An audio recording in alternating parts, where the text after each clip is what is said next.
cancels out each other. A prime example is when high functioning autism meets bipolar 1 manic episode.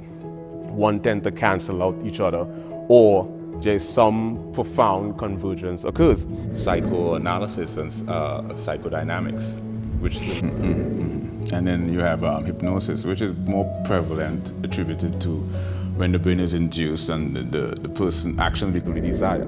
So it's the same psychokinesis, but it's the same telekinesis, but from a non-linear perspective.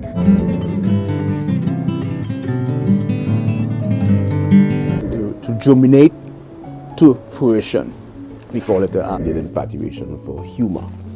You know, the phonological features of humor. You know, a little more about perseverance and diligence. Okay, how much perseverance and diligence? Right. It doesn't treat the semantics of words. Sound, what is amplitude, frequency, velocity, why do we hear octave? But that's just from a physics perspective.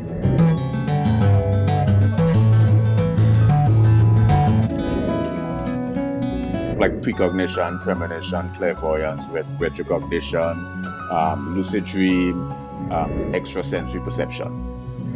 Trajectory that occurs. You can cross disciplinary, multidisciplinary, transdisciplinary, and interdisciplinary areas.